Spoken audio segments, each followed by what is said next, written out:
It was early morning, and Corney Reach was deserted. The heavy mist lent the river an eerie quality, as if the smooth, sullen face of it could have stretched to the horizon. It touched the skin and filled the nose with its clinging odour. Here on the southern bank, the trees overhung the water, sometimes dipping so low they all but touched its surface. Within 50 yards they were shrouded, indistinct. 100 yards, and they were no more than vague shapes, suggestions of outlines against the haze.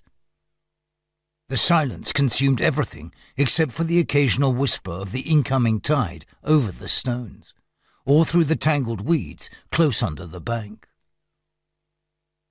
The corpse was motionless, face down. Its coat and hair floated, wide, making it look bigger than it was. But even partly submerged, the blow to the back of the skull was visible. The current bumped the body gently against Monk's legs. He moved his weight slightly to avoid sinking in the mud. "Want me to turn him over, sir?" Constable Coburn asked helpfully. Monk shivered. The cold was inside him, not in the damp early autumn air. He hated looking at dead faces, even though this man might have been the victim of an accident. If it was an accident, he would resent having been called all the way up here, beyond the western outskirts of the city. It would have been a waste of his time, and that of Orm, his sergeant, who was standing 5 or 6 yards away, also up to his knees in the river. "Yes, please," Monk answered. "Right, sir." Constable Coburn obediently leaned forward, ignoring the water soaking his uniform sleeves, and hauled the corpse over until it was floating on its back. "Thank you," Monk acknowledged.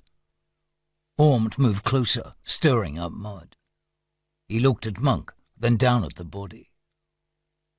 Monk studied the dead man's face.